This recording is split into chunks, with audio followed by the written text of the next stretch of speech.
नमस्कार। आज हामी नेपाली चकलेट पुष्टकारी बनाउँदैछौँ। काठमाडौँ गएपछि किन्ने कोसेली नेपाली पुष्टकारी र घुतपाक नै हो। काठमाडौँको कोसेली पुष्टकारी ल्याउन नबिर्सिनु जस्ता साथीभाइले देखाएको माया यो सबैको प्रिय छ भन्ने पनि हो। शुद्ध भेजिटेरियन, नो एग, वाव, हैन र?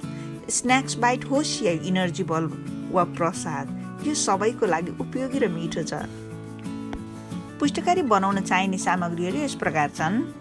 आधा कप कोरेको नरिवल, आधा कप पिनट यानि मम्फली बदाम भुटेर बोक्रा फालेको, 2 टेबल चम्चा बटर अथवा घिउ, यहाँ मैले घिउको प्रयोग गरेकी छु, 1 चिया चम्चा चिया मसाला वा सुकमेल र मरिचको धुलो, 1/4 कप छडा मसिनो गरी काटेको, 1.5 कप गुँड, 1/4 कप काजु भुटेको, 1/4 कप आलमन्ड हाडे बदाम भुटेको, 2 टेबल चम्चा गुँद, 1/4 कप दुध, 1 कप कुराउनी, यो आफ्नो इच्छाअनुसार धेरै थोरै गर्न सकिन्छ।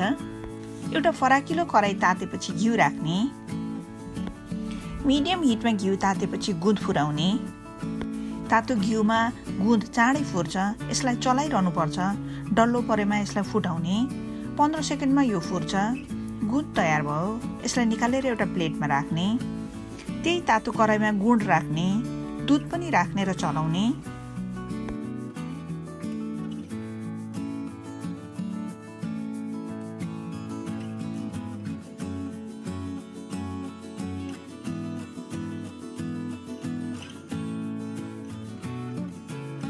गुँड र दुध उम्लन थालेपछि फ्रोजन खुवाको टुक्रा पनि यसमै राख्ने र चलाउने।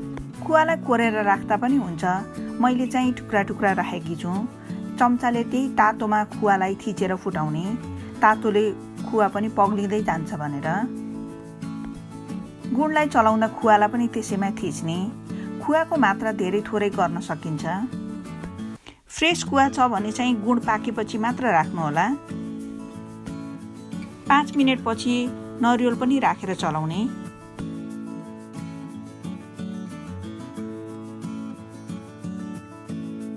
नरिवल राखेको 2 मिनेटपछि मम्फली, काजु, छडा, हाडे बदाम, मसिनो गरेको गुँद राख्ने, राम्ररी चलाउने।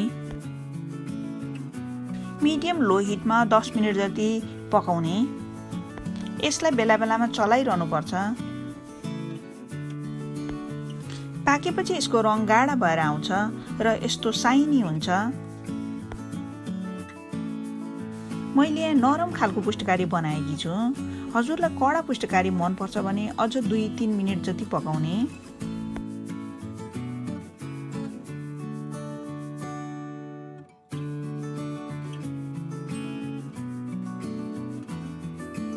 पुष्टकारी पाकेर तयार भयो। सबैतिर घिउ लगाएको प्लेटमा तातो पुष्टकारी खन्याउने।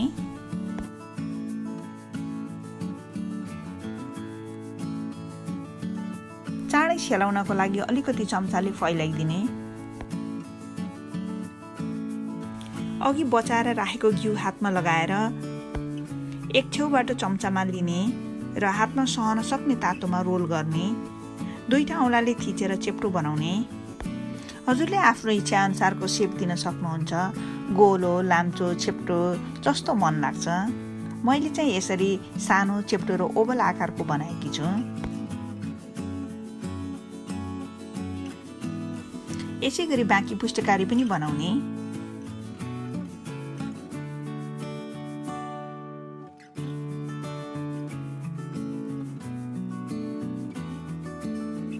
पुष्टकारी तयार भयो। राम्ररी सेलाएपछि एउटा एयरटाइट बट्टामा वा जिपलक ब्यागमा 2-3 महिनासम्म राखेर खान सकिन्छ। हजुर पनि यसरी नै घरमा नेपाली पुष्टकारी, स्न्याक्स बाइट, इनर्जी बल वा प्रसाद बनाउनुहोस्। आफ्नो अनुभव अर्याल्स किचनमा सेयर गर्नुहोस्। हजुरको अमूल्य समयको लागि धेरै धेरै धन्यवाद। नमस्कार।